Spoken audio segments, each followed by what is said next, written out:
Respected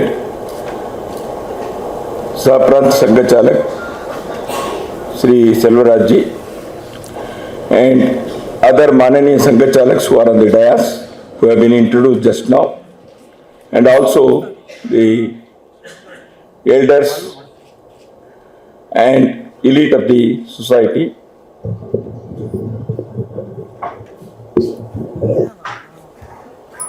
I cannot see them.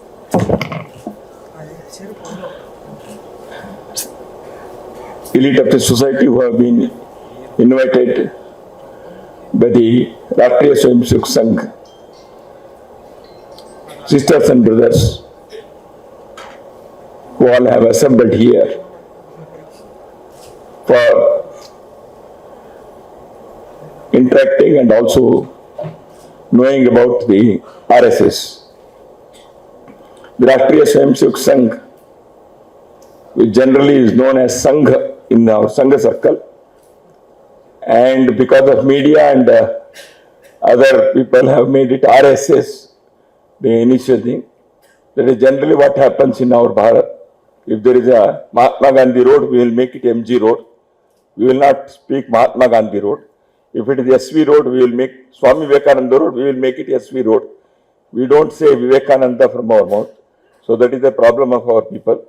We don't want to say the whole thing. Everything is condensed and into initials. So, same thing has happened with the Rashtriya Swayamsevak Sangh. So, Rashtriya Swayamsevak Sangh from the beginning, we have been saying Sangh for easy communication.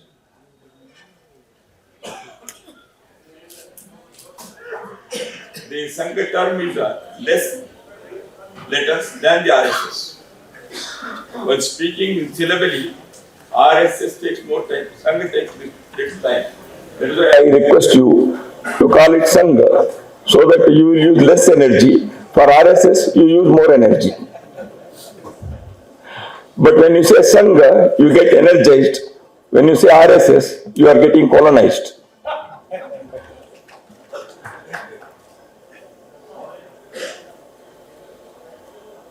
My dear brothers and sisters of our great Hindu society, this is the centenary year of RSS,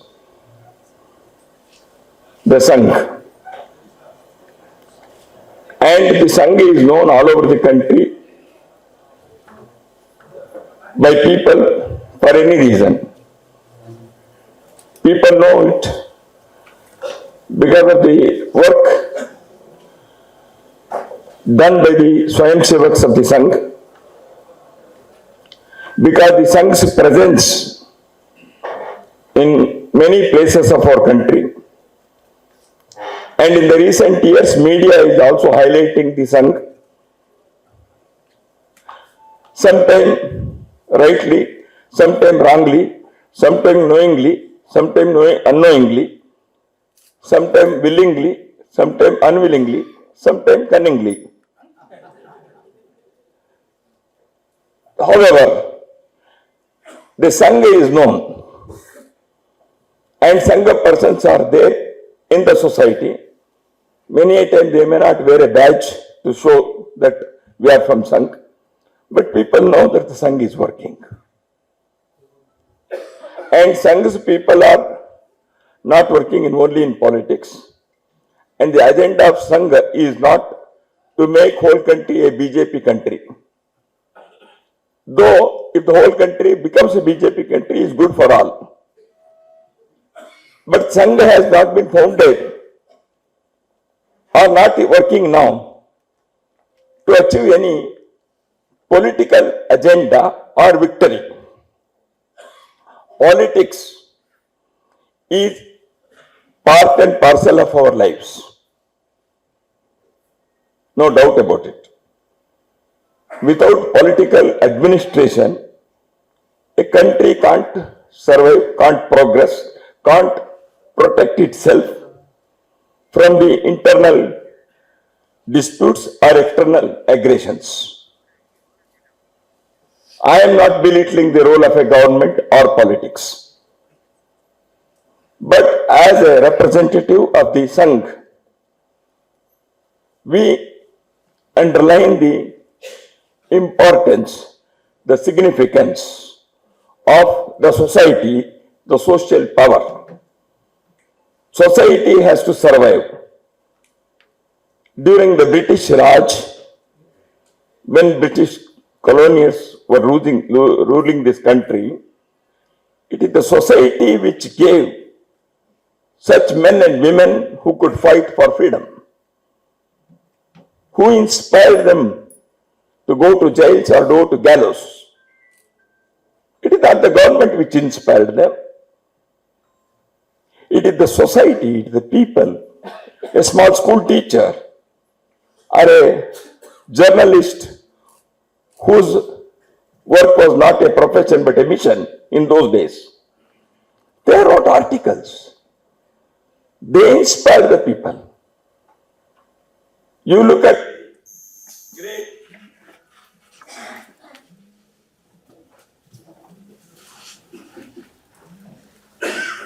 list of freedom fighters. All of them had a sanskara in their families. They grew in the society which are fighting for freedom, and they were inspired. They were ready to face challenges, accept difficulties, ready to live a hard life, even prepared to go to jails and to make the supreme sacrifice at the gallows.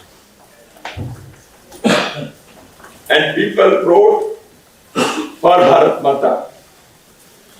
People sang for Bharat Mata.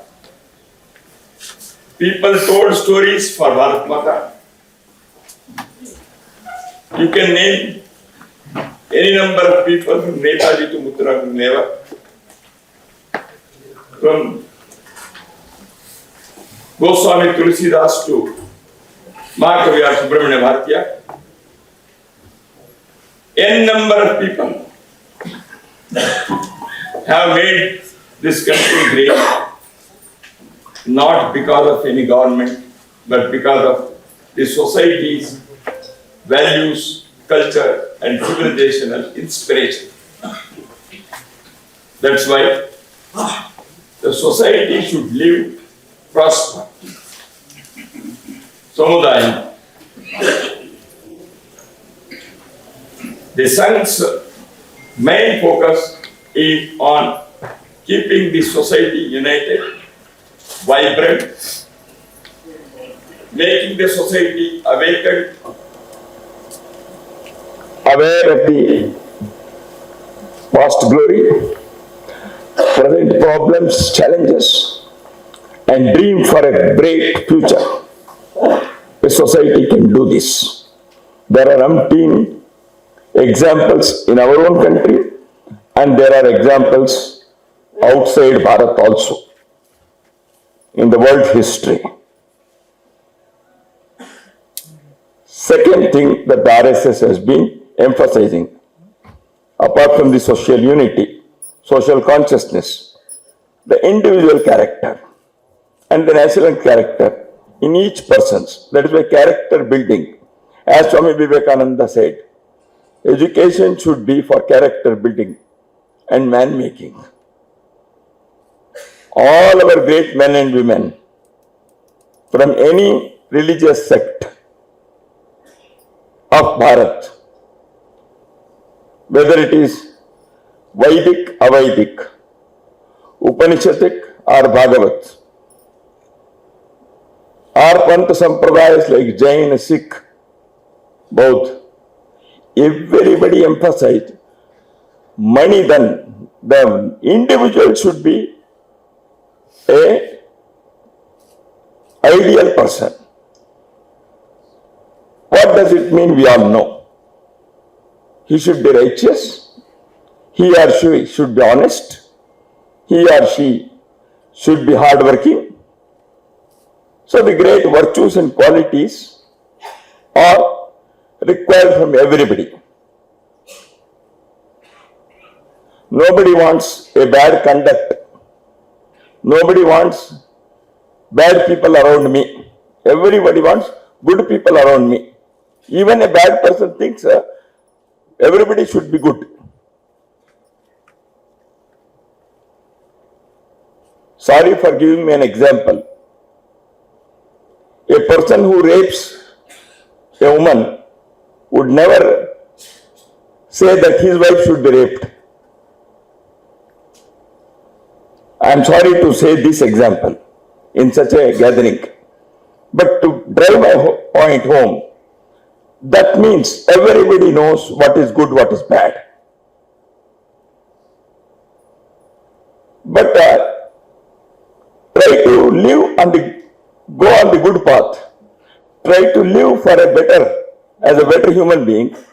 There are problems because there is no habit, there is no role model, there is no practice. That's why our great sages and saints, gurus and acharyas, why we keep their photos in our families? Because they are the inspiring people. Not that they will make my business successful, not because they will get my elections successful.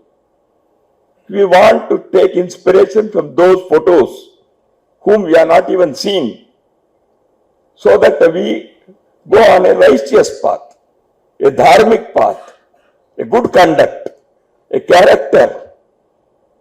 This everybody wants. But why we can't live up to that? 100% perfection is not possible, because inside us there is sattva, raja and tamas. So increasing the sattva guna and lessening the tamas guna is the thing that has to be done. In Tamil also it is there. I don't know what are the term for sattva, rajas and tamas. Sattva, rajas and tamas. 3 gunas are there, 3 virtues, attributes.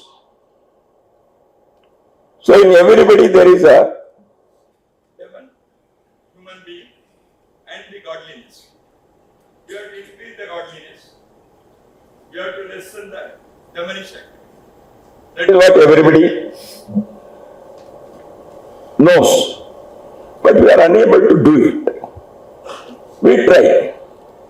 We try to achieve this. But because of various other pressures outside, challenges, shortage of time, which we generally complain, என்ன பண்ணுதுப்பா எனக்கு நேரமே இல்லையே, நல்ல பணி செய்வதற்கு நேரம் இல்லை. அதான் இன்றைக்கு மாடர்ன் டைம்ல ஒரு பிரச்சனை இருக்குது. For doing good work we don't have time. Everybody knows what is good. There is an example in Mahabharata. Duryodhana, he says, I know what is good conduct. I know what is ethic, but I can't practice it. Sorry. And I know what is bad conduct. I know what is unethical, but I can't give up. So that means Duryodhana knows both, but he can't practice. This is the word in Mahabharata. Janami dharmam nachame pravrutti, janami adharmam nachame nivritti. This is what Duryodhana says. Everybody, every generation has said what is good. The entire Tirukkural gives the path in so simple terms how we should behave. So we are all struggling because we can't live up to that. But there are some people who become great examples. But all cannot become great examples. Some people can become small examples in their family, a small example in their profession, a small example in their town or village. Everybody cannot become example for the whole world like great people. This is what Sangha says. Be a good person with character and training that for that. Orientation, everyday training. mutual talking. If somebody is going up, trying to warn him, so you are going away. Like this, everyday thing is required. It is like a brass utensil. A brass utensil, if you do not clean it every day, it gets tainted. So in order to remove the taint, every day you have to wash it. Manam is also like that. Every day you have to wash the mind inside. Otherwise, Kama, Krodha, Lobha, Moha, Madhamatsara will sit on that. 6 enemies of the human being, not outside, inside. You are a Jaina, you know what is Arihanta. Who are the Aris? Ada, Kama, Krodha, Lobha, Moha, Madhamatsara. This is what every religion has said in this country. So individual character is important. But not only individual character is important, national character, social consciousness is also important. If there is no national consciousness and national character, then even though we are good people individually, collectively we do not achieve anything. The national awareness is required. Otherwise, Vivekananda would not have told the whole world, whole country and give this message, rise for the nation. Vivekananda was a sannyasi. He could have spoken and he could have preached only philosophy, spirituality. Why did he help the revolutionaries? Why did he say that British should go from this country? He is a sannyasi, Toravi. He is great. All human beings are equal for him. Then whether the English rule or the French rule or the Indians rule this country, what difference it makes for Vivekananda? No. This country requires its national standing, national character, its national values. The civilization of this land, which has been there for thousands of years, has been the model for the whole world and humanity, and that is why we have to protect it from every side.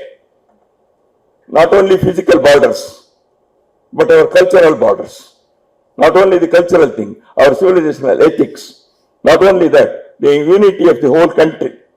In the name of language, in the name of religion, in the name of something else, party, ideology, if this country is disunited, the enemies of this country will have a field day. They are happy. That is what the English did, divide and rule policy. So that's why the unity of this country is symbolized in Sangha as Bharat Mata Ki Jai. Why it is so? But it electrifies. It gives that emotion. Not only by chanting a slogan, we are going to unite. Every day we have to work for it. So that is why the national character and individual character both are important.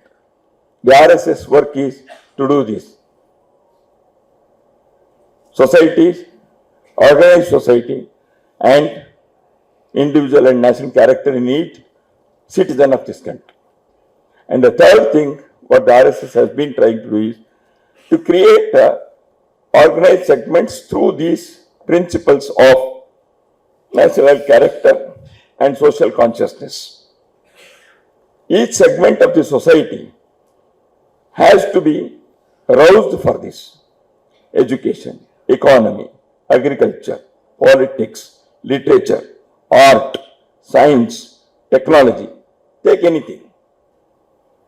Men, women, children, aged people, villagers, town people, tribal people.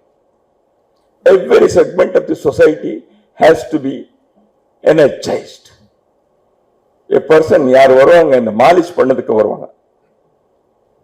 Oil massage. Oil massage, he will do every part, he will try to do that, so that the whole body gets energized. If it has only this much and you go, you say, malish and pannave illa. Malish means every part will be, so that the whole body gets energized. Every segment of the society should be energized, electrified with the feeling of national oneness. Every part of the society should rise above with individual character. Chakravarti Rajagopalachari, Rajaji or the Solirkanga. For the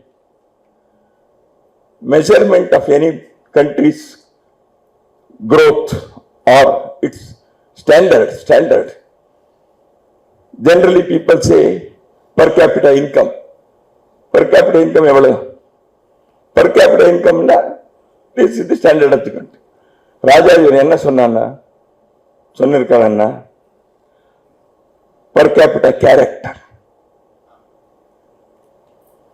Per capita character, how much it is for India? We can't gauge, but we can experience. So this is what RSS is trying to do in last 100 years. So that is why the Sangha is organizing everyday Shaka, weekly assemblies, interacting with people like you, trying to create segment organizations within the society so that the entire society gets galvanized, energized. So there are problems. The problems need not be a big worry. Problems should be there in every living society. No living society is free from problem. If a dead society has no problem, a living society will have problem. But the real thing is whether that society is capable of facing that challenge, that problem, and solve it because of its intrinsic strength. So we will face the challenge if you have the intrinsic strength of the society. And that strength is called Antasattva, Antashakti, Kundalini Shakti of the society. The Kundalini Shakti has to be, today Bharat is rising.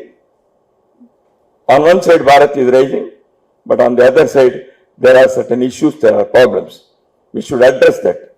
As a society, government can facilitate, government can come in our, come for help, government can set policies, but ultimately society's power, society's unity, society's awareness is the ultimate reason to win the war. If the government provides everything, if the society is not up to the mark, no government can help. That's why society's agenda is the Sangha's objective. For that, great individuals, ordinary people will have to be guided, trained, oriented, awakened for that great cause of Bharat and in turn of the whole humankind.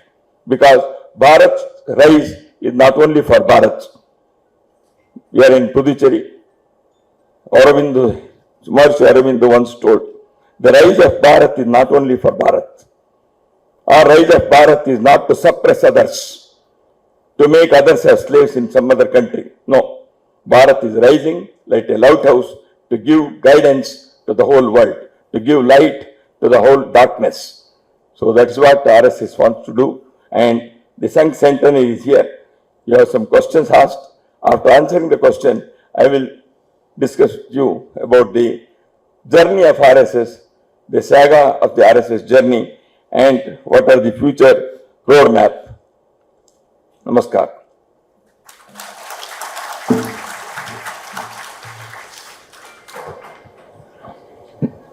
நிகழ்ச்சியின் அடுத்த விஷயமாக நம்முடைய வந்திருக்கக்கூடிய ஒரு சிலர் ஏற்கனவே முன்னாடியே சில கேள்விகள் வைத்திருக்காங்க. அதுக்கான ஒரு கேள்வி பதில் நிகழ்ச்சி, like question and answer session. இந்த விஷயங்களை பற்றி ப்ரொஃபசர் அனந்த நடராஜன்ஜி அவங்க கோஆர்டினேட் பண்ணுவாங்க. அவங்க பேர் படிப்பாங்க. அந்த கொஸ்டின் கொடுத்து அவங்க பேர் படிக்கும் போது அவங்க மட்டும் ஜஸ்ட் ஏந்திரிச்சு நின்றுட்டு நீங்கள் திரும்ப அங்கேயே உட்காந்துடலாம். First question, Major Arun Ampati, Special Indian Force, Army. Congratulations on removing Article 370 from the Jammu and Kashmir. இருக்காங்க.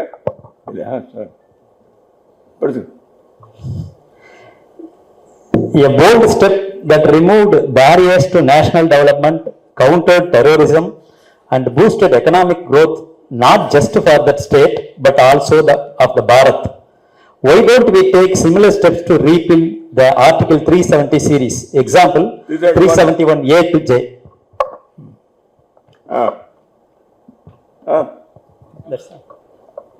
These provisions. Sorry. What suggestions do you have to remove those obstacles? See, Major Saab is not here. However, I will answer because the question has been asked. Article 370 and 371, they have very less in common. They are not same. Except that they are in continuation. Article 370 and 371. They are entirely different articles. It is not in continuation. Article 370, how it was included and how it was nullified is a story. I would not ready to go into that detail.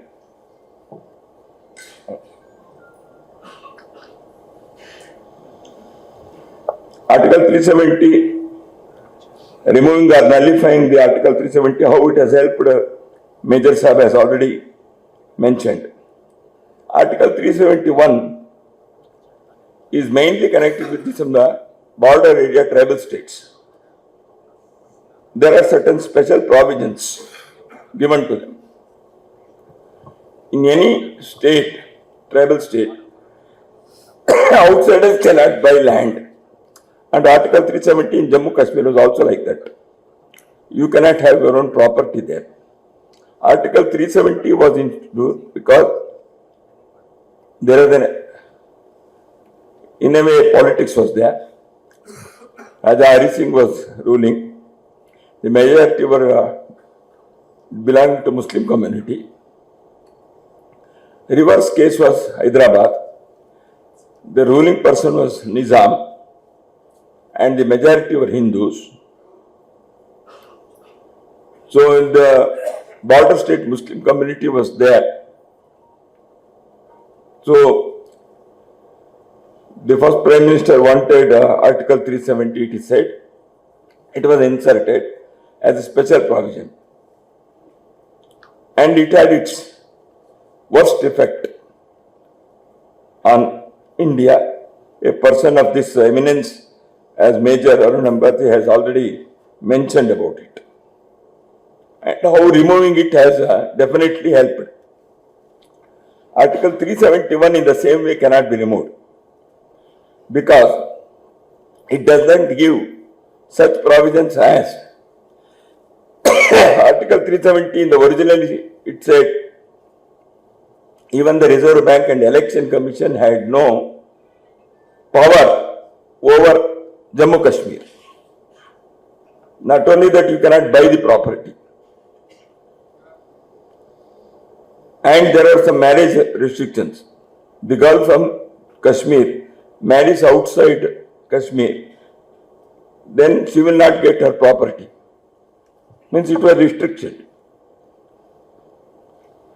And any rule passed in the Parliament of India will not be automatically applicable to Jammu Kashmir. That was the case. Unless and until the Jammu Kashmir Assembly passes that, adopts it, that will not become the rule of for Jammu and Kashmir. And those who have seen the Constitution will see the Article 1 says India excluding Jammu Kashmir. Can we accept this? In the case of 371, these issues are not there. Wherever the states 371, whatever the Parliament passes will be automatically ruled there.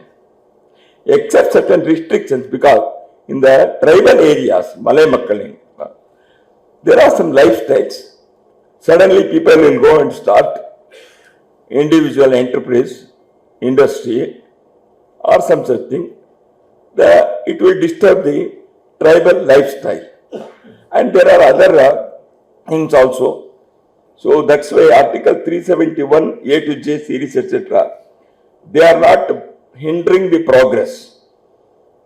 They don't stall economic progress under Atmanirbhar Bharat, countering these efforts. It is a problem because, not because of Article 371 or anything. It is because some Maoist forces, they have created small armies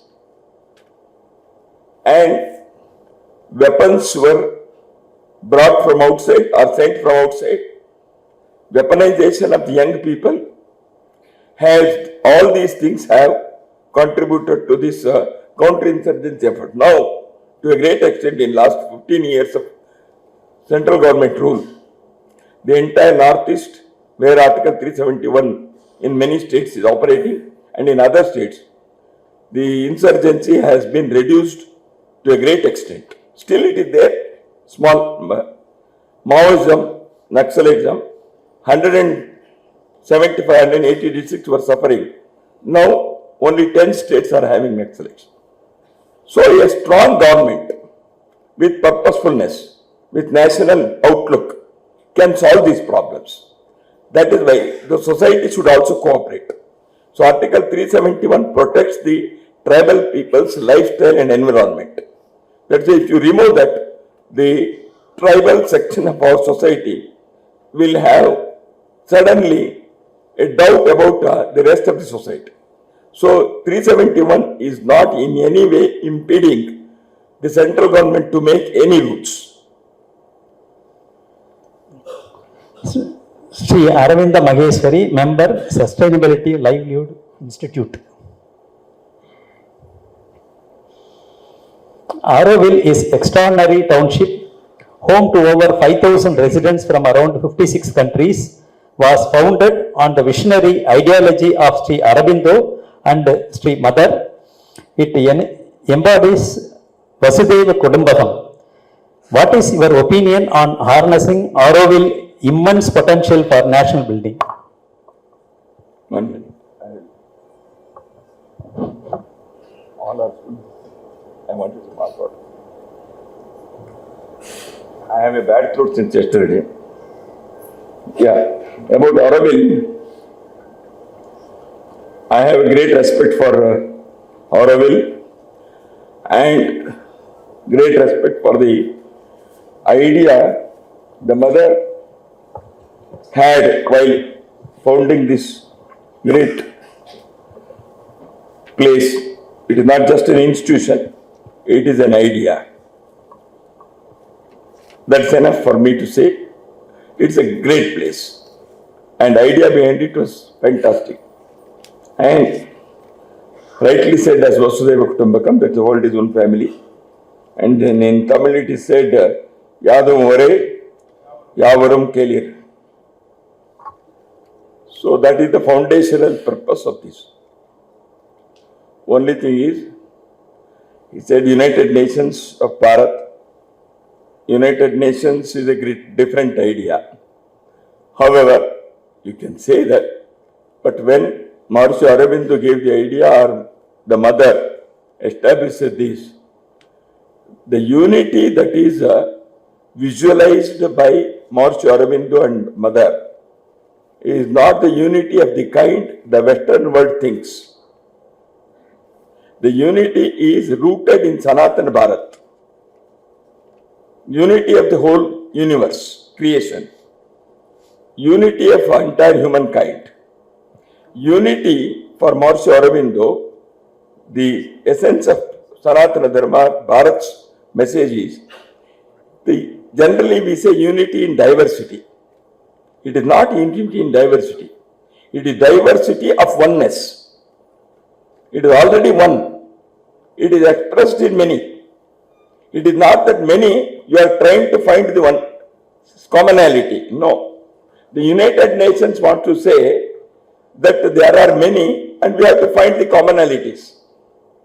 But Bharat says it is one.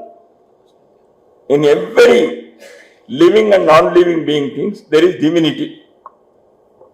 Divinity is the underlying fact in everything in creation. And that divinity expresses in a millions way. In Bharat also, the unity of Bharat is already existing, but it gets expressed in many ways. The expression may be different. For example, the music or dance in Bharat, let us say dance, it is Radha Krishna, Shiva Parvati. So they are the essential things for dance. That is how it started in our country. And that is there in Assam, it is there in Uttar Pradesh, it is there in Rajasthan, it is there in Maharashtra, everywhere. The stories may be different, costume may be different, but the essence is same. Likewise, there is oneness, and that is expressed in diverse ways. So that's why Maharishi Aurobindo, when he said, it is diversity of oneness. So that is the foundational principle in the charter of Aurobindo. That is oneness of humanity, unity of humanity. This is the foundational charter. The great message of Bharat. In G20, the Bharat, when it hosted G20 3 years back, they said one earth, one family, one future. Again, the same thing. That's why the Aurobindo institution should be supported by society and the government in whatever way possible, the universities and others. Only thing is to make it more functioning and more effective. I feel, it is my humble suggestion. I don't know whether they have planned it for or not. If they have already planned for it, I stand corrected. Thing is, more and more such dialogues, civilizational dialogues should take place. Academic activity should take place. Aurobindo should spread the message of Bharat, Sanatana Bharat's message of oneness, and also discuss about the present day happenings and challenges which are in a way impediments and hurdles for this unity. It may be environmental issues, it may be technological issues, it may be cultural issues, it may be political issues. So because of many things happening around this world, the diversity, sustainability, these issues should be discussed. And Aurobindo can provide a wonderful forum for the entire humankind, for the whole world, to discuss these things, to debate these things on a positive note, not to scold each other. How we can create consensus, how we can go to a single point, how the humanity can be elevated from man to Superman as visualized by Aurobindo. So the Aurobindo is perfectly created for that. How to achieve that is for the people who are manning it, who are running it. I can't say much more than this. It should be done. Sri Vishwa Rajakumar. Memory sports has existed for over 35 years, yet no Indian had ever won a world championship. I became the first Indian to win a world memory championship through self-training, after which my achievement was covered by the New York Times and other international media. And I had the honor of meeting the Honorable Prime Minister of India. Later, I went on win the world championship 2 more times. And today I am well recognized within the global memory sports community. Also the youngest ever to win 3 world championship titles in the world. Despite this, in my own city and region, people are largely unaware of this sports and my achievements. Why do this sport fail to receive awareness, recognition, and international sport at the local and national level in India? What we can do to create awareness about these sports? First of all, Sri Vishwa Rajkumarji, I congratulate you on behalf of everybody. Please stand up. And I would like to request the organizers also to congratulate him with some bouquet of Nade during the program at some time at the end of the time, because he has brought such a great fame to this city, and also he has achieved this. The memory sports is less known. Many a time, many such things are less known. See, for example, Vishwaraj Kumarji, mathematics Olympiad is there. How many of us know? Have you heard of it? Mathematics Olympiad. So many people may not know. There is one memory sports people they may not be knowing. We have worked for 100 years as RSS. Many told me just before coming here, RSS is not known. Enna padadu? So because we are not known, there is awareness is not there.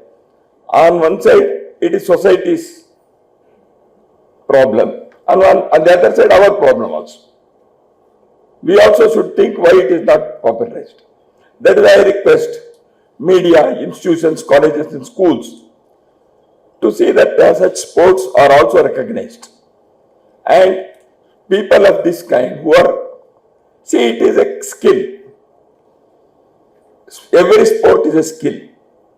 And that skill is not just for winning awards or winning medals.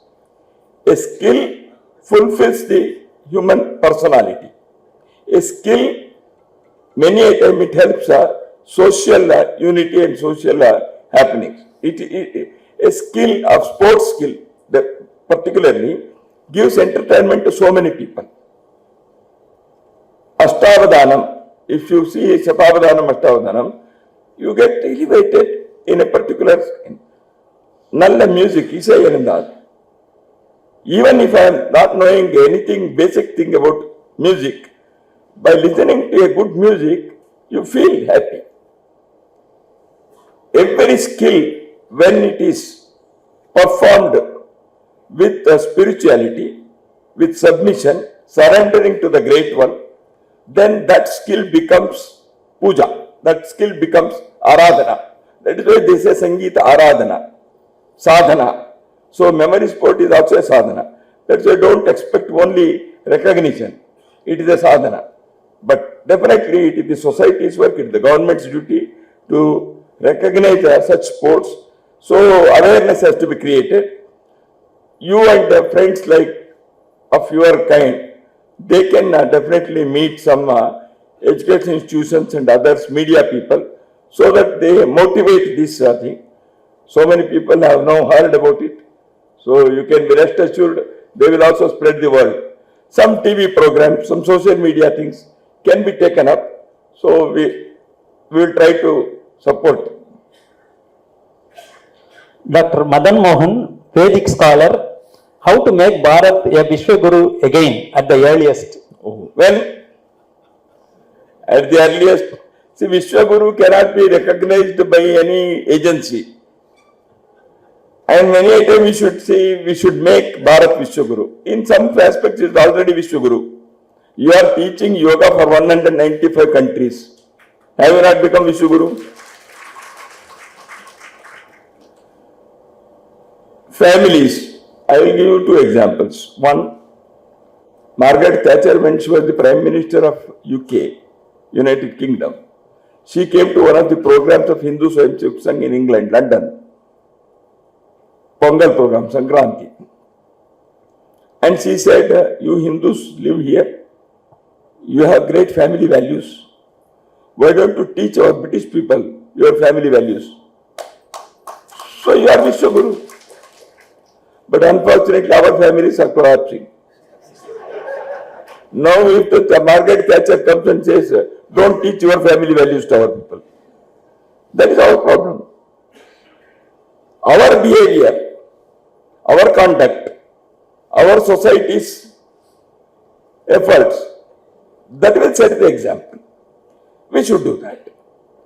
Many a time, we are already establishing such great things. For example, for many things we are not interested in patenting. But today's world is a competitive world. If you don't patent, you will lose the money. So that is why basmati rice also should be patented. Manjil also should be patented. We are not patented zero. If zero is patented, how many billions and billions the whole world has to give us? Zero. Yaar invent pannadu? Namada. So we are Vishwaguru. Only thing is that we means not individually, human beings, our great civilization and values, our culture, our history has taught so much to the world. That pride is necessary. If we create that pride, It should not be false pride. If you have committed wrong in the past, in history, if you have any stigma on our society because of certain bad practices, we should be ready to accept humbly. Yes, as a society, as a nation, we might have committed something wrong, something inhuman. We should accept it. It will help us grow. On the other hand, what great things we have achieved should be told to the younger generation. That is the Indian knowledge system, the new thing that is introduced in the NEP, National Education Policy, is trying to take care of this aspect, how we have been great in the past in every walk of life, in every branch of knowledge. Not that that is stuck there.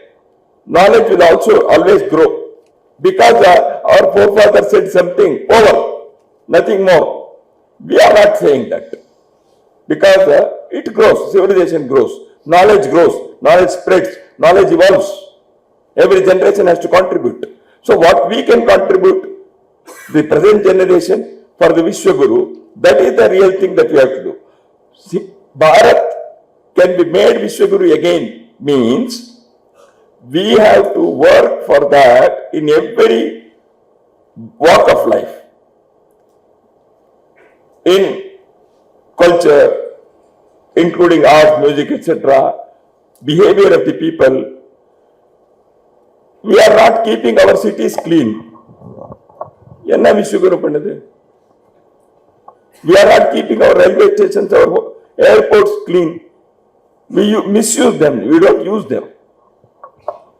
Educated people. So people will laugh at us if you say Vishwaguru.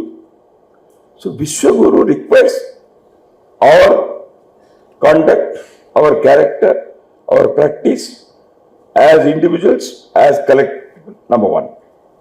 Number two, we can become Vishwaguru because we should show that in our country, differences on the basis of man-made things, language, because of our own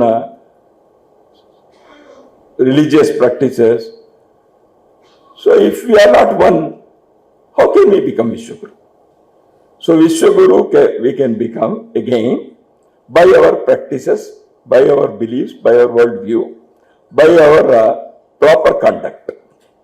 See, Hinduized states of Southeast Asia, one of the poets, a French person, he authored a wonderful book, how Southeast Asian countries were Hinduized. Nobody went there to Hinduize them, Indianize them. It is the culture that spread in entire Southeast Asia. It is all, the credit should go to, mainly to Tamil people. So he has written a wonderful book. The culture has spread.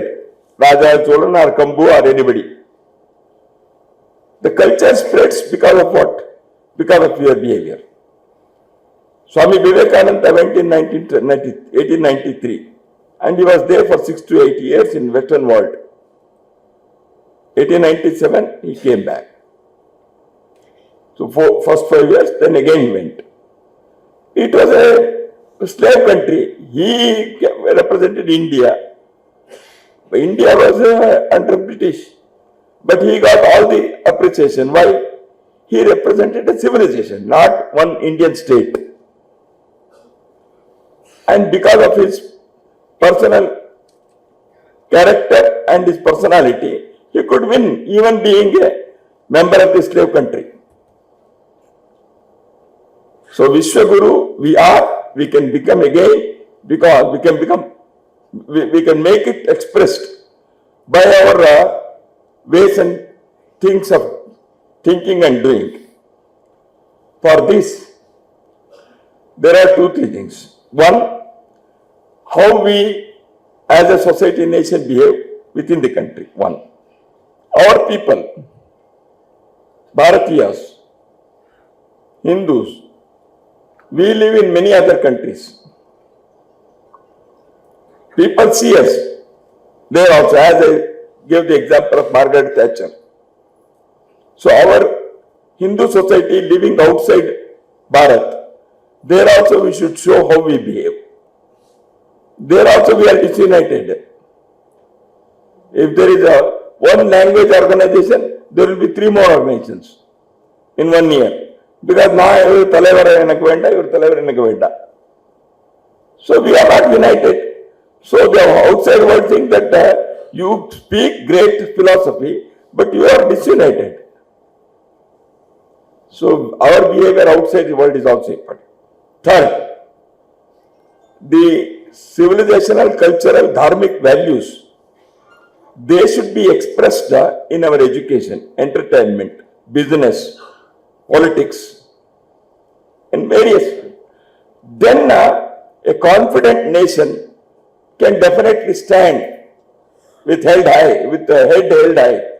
Then the world will accept. We have become Vishwamitra, means friend of the world, because we have helped many countries in their miseries, in their hardship. So one step ahead, not only Mitra, but also Guru, we can become, not only friend, but also Guru, we can become again.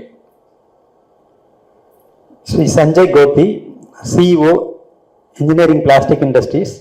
Does the RSS see itself in helping addressing to the eradicate the anti-India narrative? If so, and how? There seems to be none.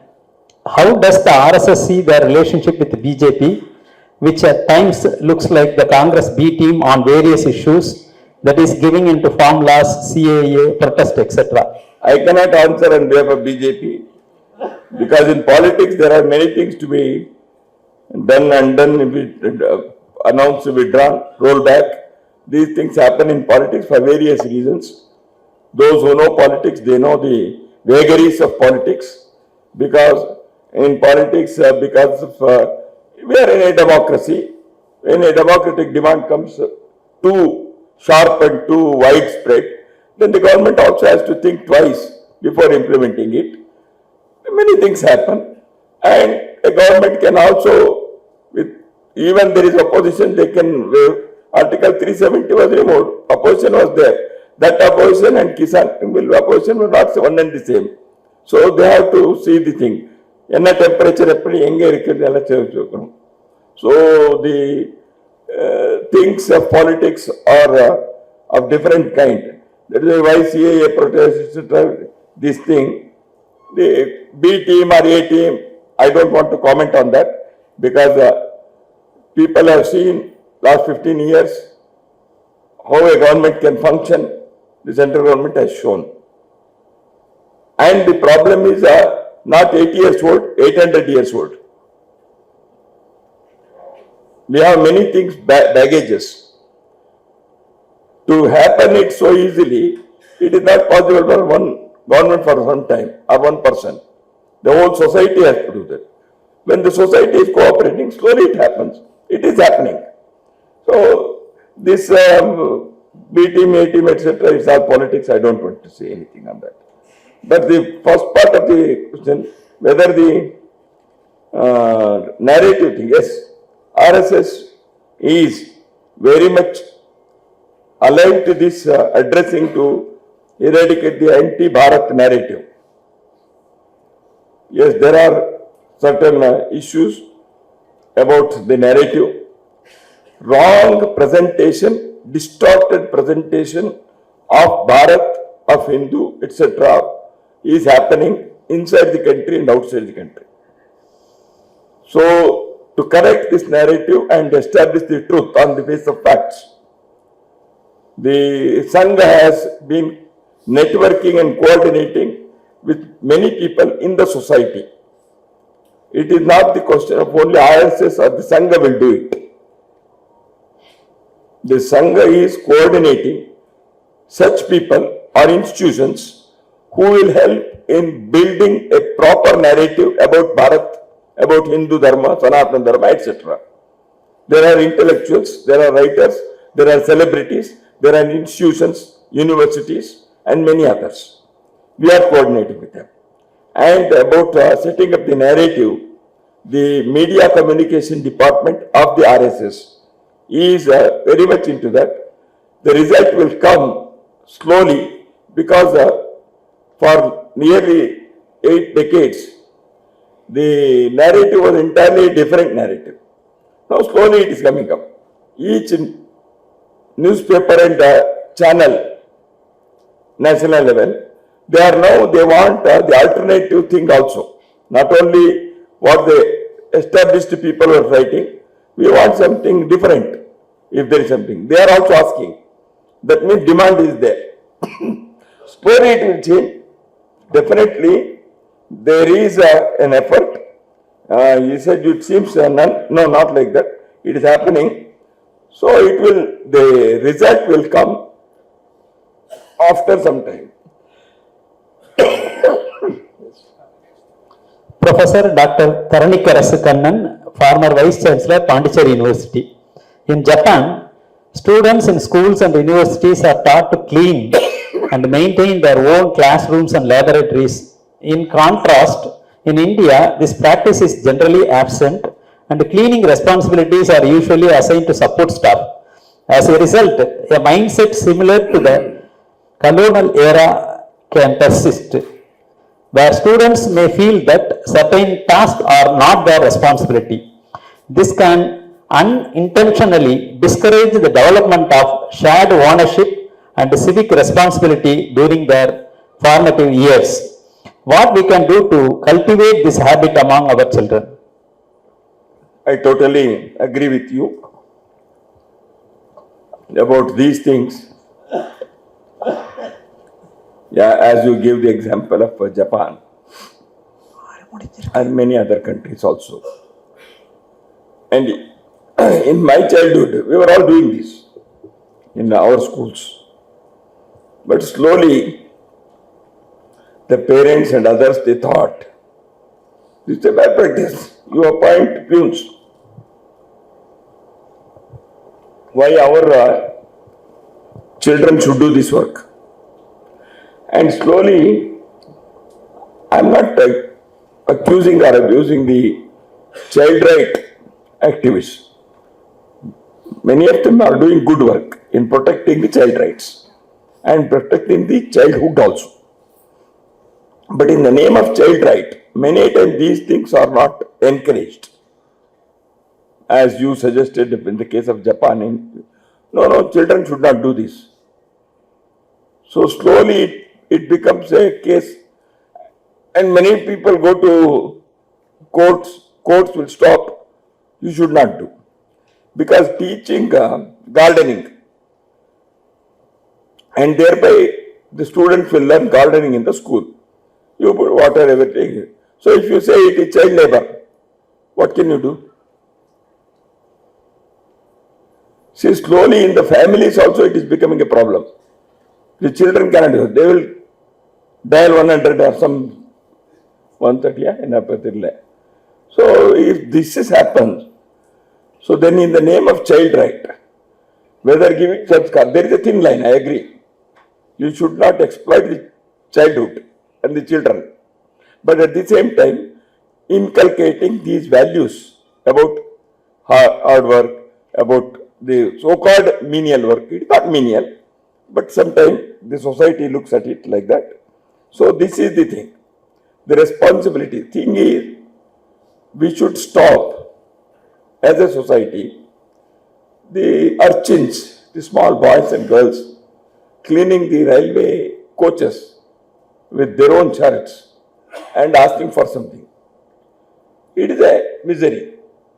Their child right should be protected. The society should make arrangements for those children.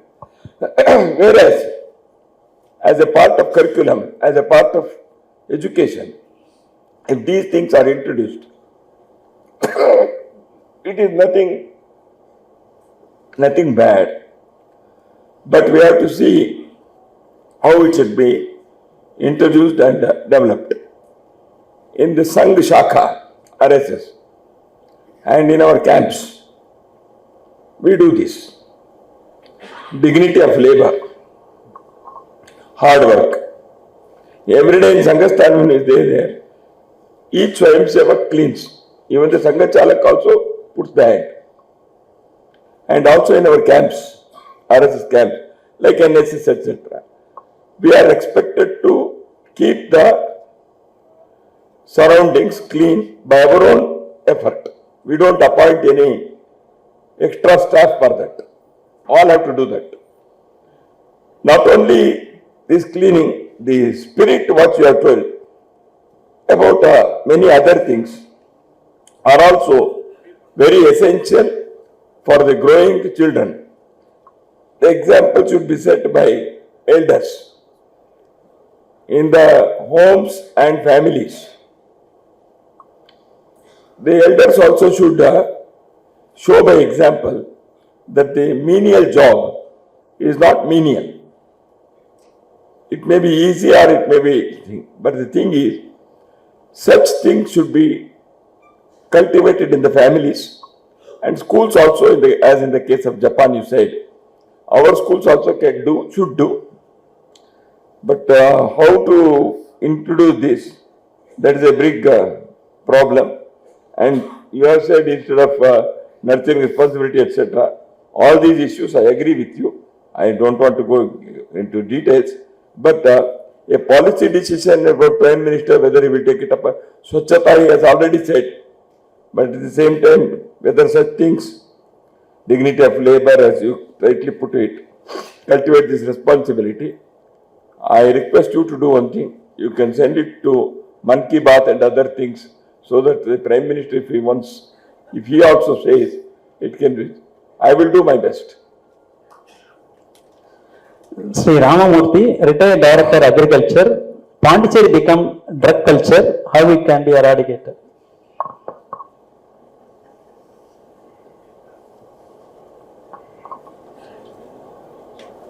So you are retired agriculture man. Here is the drug culture.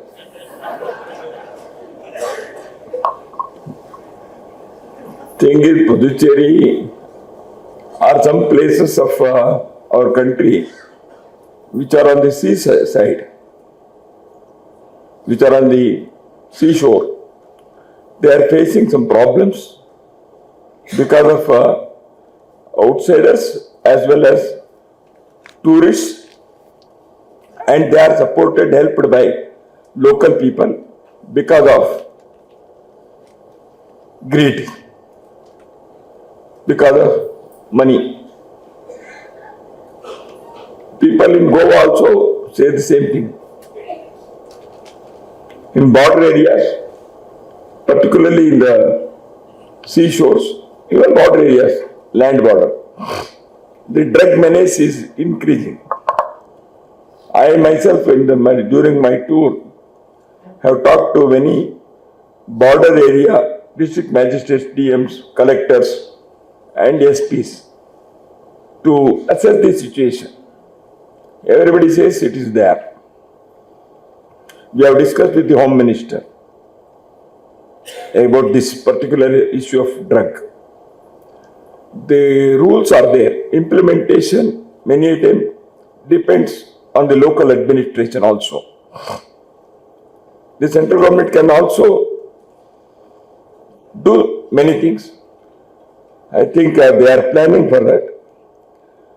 Now, on one side, it is the responsibility of the people who are ruling the state or ruling the country.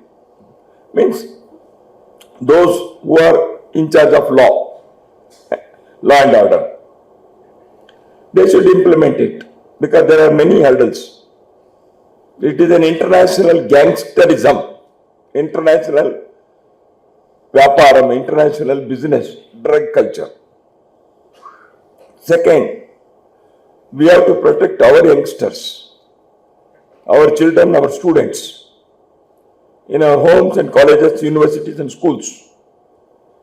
Many places, in front of schools and colleges and hostels, people who are peddling drug are repeatedly moving around, making small places where students go and collect some item of the drugs. So locally we should be aware. Give complaint to the police. Local police also should be aware. We should train our students, our kids, to be away from these things, to be we should say what is the menace of drug. It will kill the person, it will disturb the family, it will endanger the society. So this menace has to be properly told and proper sanskaras should be inculcated in the youngsters. So people may sell anything. Should I take? Selling should be curbed by the government. Correct. But society also should behave. And many people in our society, because of greed of money, they are doing all these things. So it is a crime. But I should not enter into that crime. I should not try to taste the drug. This youngster has to be taught. In RSS, hundreds and thousands of youngsters are coming. I can give you one assurance, at least they have not become drug addicts. 99.9%, 100%. Because the culture is there. So we have to develop these sanskaras in youngsters by our own ways in home, families, institutions and in society. Sri Jagannathan, chartered engineer and approved valuer. Puducherry was one of the exporters of cloths like special curtains, special bed sheets, etc. But there is no textile mills at present in Puducherry. What we can do to revive the textile mills? This will boost the employment opportunity at Puducherry. I cannot say anything because it is not my area. Textile mills are required, any industry in any state. If it is for any reason, if it is slowly disappearing, there may be some reasons of government policy, reasons of people, labor questions. Kanpur was having a lot of textile mills. Bombay was having. Both Mumbai and Kanpur are now not having those mills. People, if you ask, they say one is labor problem because a lot of trade unionism has spoiled. Second, government policies. People say, if you go to Kanpur and Mumbai, if you ask, Mumbai people may not say because Mumbai people have many other things. But Kanpur people will definitely say. Because they were having lot of such good mills who were providing jobs for hundreds and thousands of families. Now it is all gone. So automation has come. That is why labor intensive industries are less because of automation. So there are many such issues. Why particularly the textile mills are disappearing in Puducherry, you have to find out. And to revive those things, Chamber of Commerce and Business Forum, etc. They should talk to state government, central government, and particularly in Puducherry, central government. You can request them through something. So the Sangha itself, we cannot do much, but definitely I will raise this issue with the concerned people because everywhere our country was having different industries as their hallmarks. Somewhere it is diesel engine, somewhere it is glass, somewhere it is brass, somewhere it is bed sheets, somewhere it is textile, somewhere it is bamboo. All these great local industries have contributed to the wealth of our country and skill of our country. Slowly, if it is disappearing, that is why Swadeshi Jagana Mancha started one Swabhiman Bharatiya Andolan, that is self-respect of India. So these things are being addressed by Swadeshi Jagana Manch. You can contact them. Sri Raja Venugopal, President, Organic Farmers Association. Pondicherry has many Siddhargal Samadhi. How Pondicherry can be converted into tourist center for visiting Siddhargal Bhumi? Siddhargal Bhumi should not be made tourist places. It should be made pilgrim places. If you make it tourist place, you will suffer with drug, smoking, liquor and all nonsense. Siddhargal Bhumi should not be made. Please don't ask for it. Because Siddhargal Bhumi can be made pilgrimage For that, some activities can be taken up by some spiritual, religious organizations, which Hindu Prasad can look into it. Because the Siddhar Bhumi is showcasing it, how this is a cultural place. Siddhar Bhumi, the great saints and sadhakas, how they Siddhargal were here, etc. can be. There is, in a way, a reawakening of the spiritual thing in our Bharat. I will give you two examples. One in Kerala, the Kumbham, recent thing. Many of you know. So why thousands and lakhs of people are gathering? There is some awareness. It's going on. Sometime back in Tamilnadu, in Ati Paramada, Ati Varadarajan, Ati Varadan, Hanjipuram. Lakhs and crores of people came. So a time will come. So for that somebody has to see that it happens. So in Pondicherry, I request the elite of Pondicherry are here. A small group, if you can become active for this, not to make it tourism place, but as a pilgrim center, showcase it, highlight it, write articles, make some small videos, and see how a spiritual sadhana also can be done in Pondicherry. So this we can slowly do it and have some yatra, some program, some spiritual content. If it is there, people will definitely throng. But don't think that because it is spiritual, Siddharga did sadhana and we want to make business. Please don't think like that. Sri Rajasekhar, entity Sriram Infra. Recently, national news highlighted the proposal to rename Delhi as Indraprastha, honoring its ancient heritage. Puducherry to boost a rich Vedic background with renowned scholars. What's your opinion on renaming Puducherry as Vedapuri? You demand, if you become successful, I will call it Vedapuri. I am already calling it Puducherry from Pondicherry. If it becomes Vedapuri, we will not call it Vedapuri. Yes, how to do it? Again, it is the voice of the people. The Aurangabad in Maharashtra, it became Sambhajinagar. Because the people they started using it of Sambhajinagar. Ultimately, the government also said, okay, it is Sambhajinagar. Many change of place, whether by changing Vedapuri, drug culture will stop. Whether it is Puducherry or Vedapuri, stop the drug. Revive this textile mill. By changing the name, it is necessary. But Puducherry is also, I think, Indian name only. It has come from British or the French people. Maybe, may not be, I don't know. But Vedapuri, if it becomes, okay, fine. Some people can start Vedapuri, they can say. Slowly, if the people voice becomes stronger, that will become. Suddenly, because somebody changed, the government of India or the Home Ministry will not change any name. Because it has a long process. But it should come from the lips of the people. Many people. Now I will tell you, Hyderabad in Telangana, many people of Hyderabad, they call it Bhagyanaгаram. Even NTR, who was the chief minister, in his very decorative Telugu, here Bhagyanaгаరంలో he was telling Bhagyanagar. He was chief minister, he did not change. He put in Hyderabad only. But he knew it is Bhagyanaгаరం. So there are some processes. People's voice should be there. You please try. Dr. Uday Shankar, Director of Indira Gandhi Medical College and Research Institute, Pondicherry.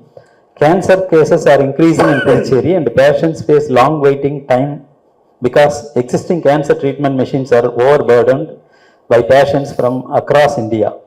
Will the government establish a dedicated cancer center at IGMCRI under a central scheme to ensure timely and accessible cancer care for the people of Pondicherry? Yes, it can be, but I am on a citizen like you only. Will the government establish? I don't know. But cancer, why it is increasing, you should think. Whether the cancer patients are coming from outside Puducherry Why? For treatment. Treatment means already there is treatment place. Jipmer is there. Because of here. So Pondicherry, you want to serve more cancer people if you are a big cancer hospital. So you think twice.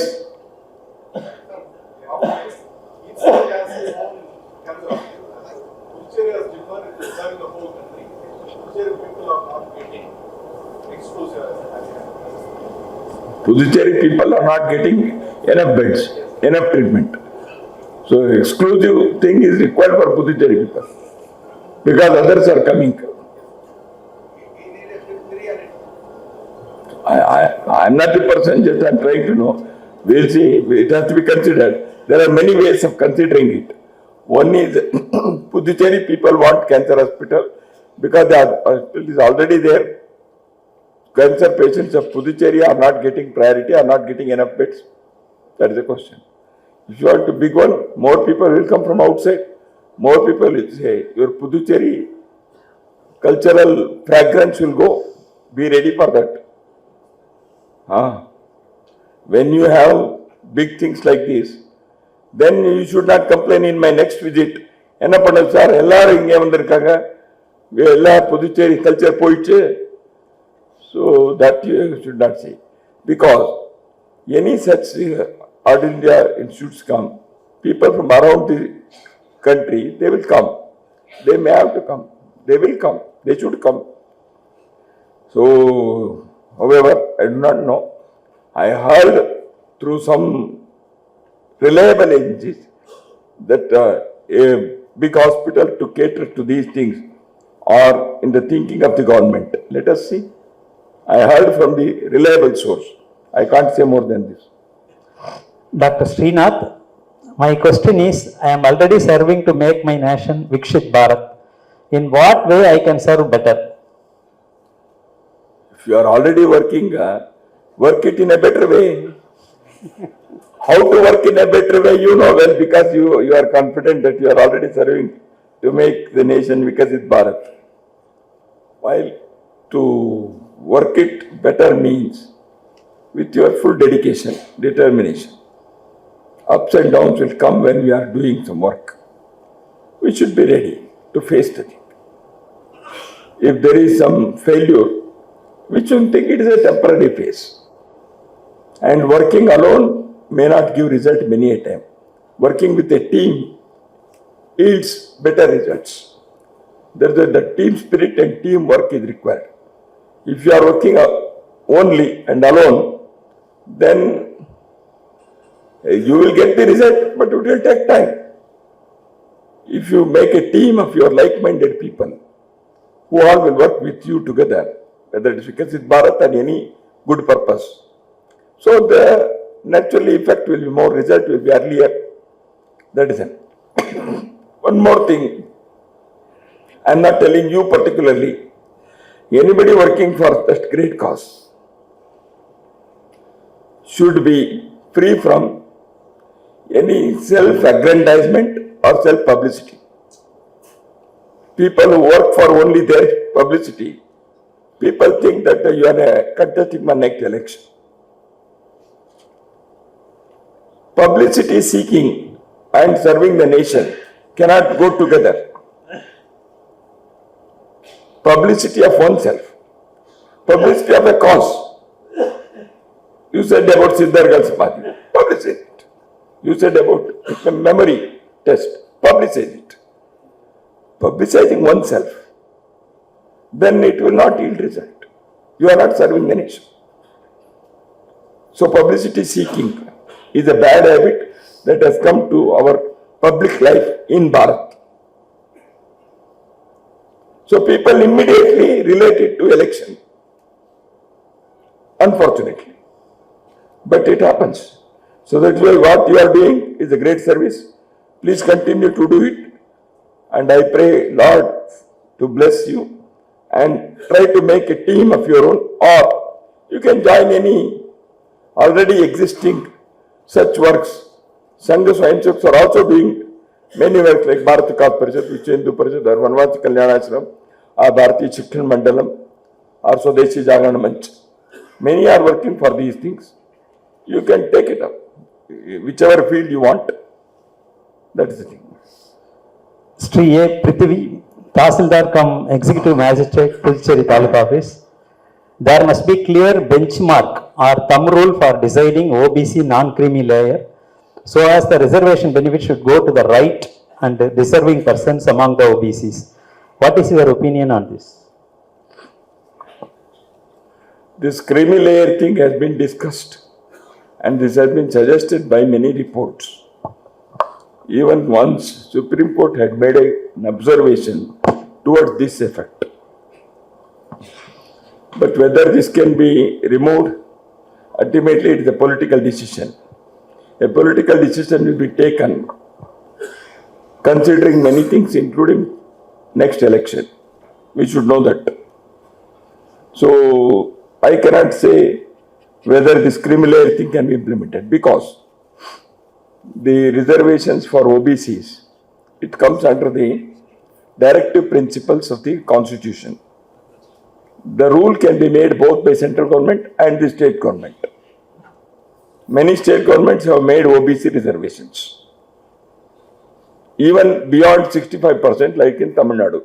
Once it was 69%. I don't know what is the percentage now, latest.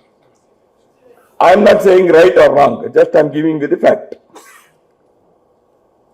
The Sangha has said in the past, through our own statements and resolutions, that the implementation of reservation policy to achieve the goal for which it was started should be there.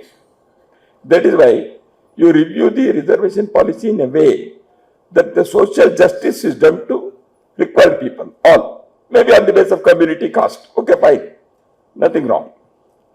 But many people are getting, and their children are getting, So that is why you can remove one thing. This is not RSS idea. Chinna Pareddi Commission, the Commission, many have suggested this. Munger Committee report during Karpuri Thakur's time in Bihar, many have suggested after the Mandal agitation, many have said about this creamy layer. The social scientists, the Supreme Court judges, they have suggested this. But the problem is, who has to bell the cat? So that is the big thing. And the moment you express, whether right or wrong, truth or untruth, the entire section will rise above, raise its voice. They come up. Oh, you are trying to say. That is why Sangha also says, implementation of the reservation policy to do real justice to the required people. For this, a debate can take place in the people who are getting the reservation. That segment, that section of society, they should also discuss who is getting the benefit. Otherwise, if somebody other than that, if they suggest even with good intention, it will be mistaken. That means you don't want reservation. No, I am not telling. The idea of this creamy reservation, etc., may be a good one. That's why I said, many reports have said, it should be reviewed in this light. So that is my opinion. Over.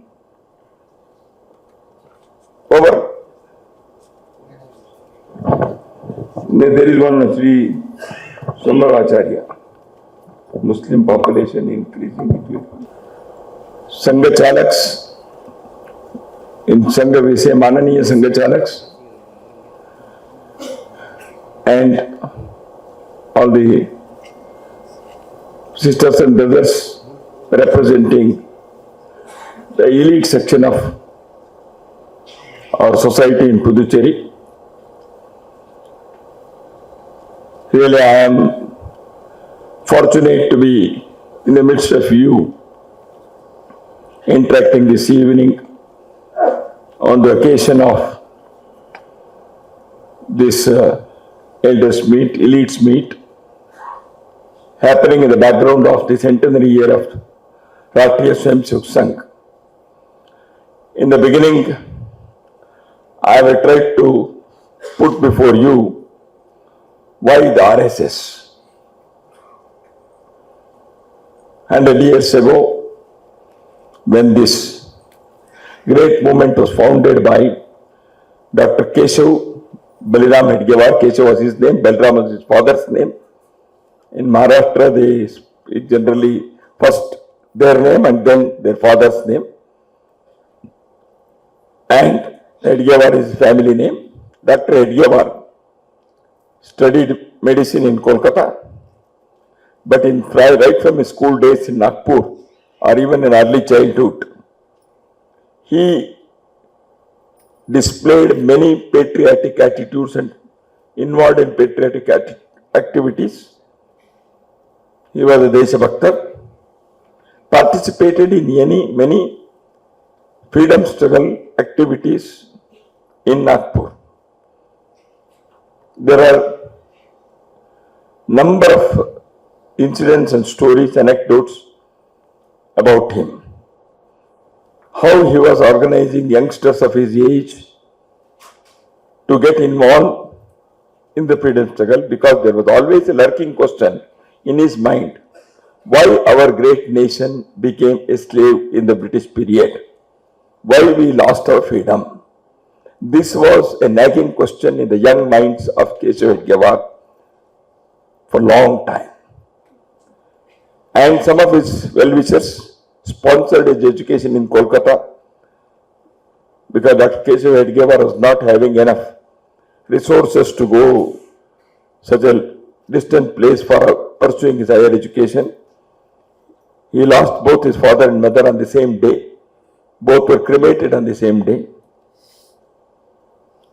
And it was a poor family. They were not having enough to sustain themselves. But fiery Keshav Hedgewar did not mind about these things.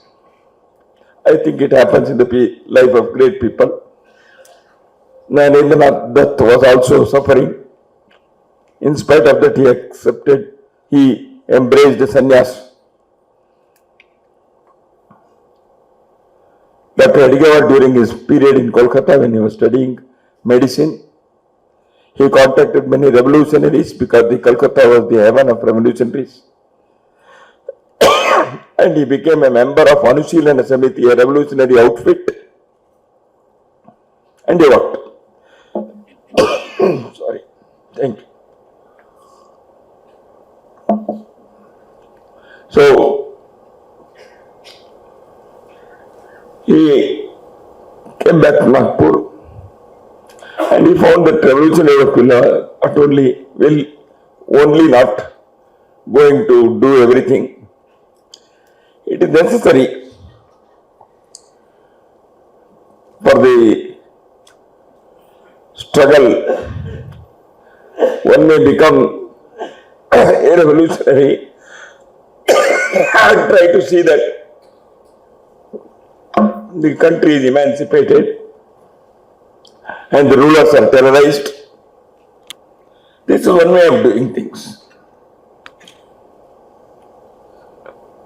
No question about it. There is a great revolutionist in this country, in this land, are respected, regarded, remembered, and inspiration is there from them. But Hedgewar thought that other movements in the society also are important. He joined the Indian National Congress and he became the state joint secretary of the party, which was not fighting elections but working for freedom struggle.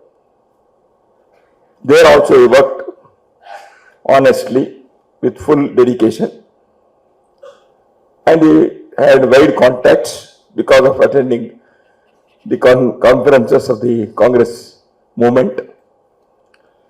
So slowly he had a question in his mind: why we became slaves? Why others are ruling us?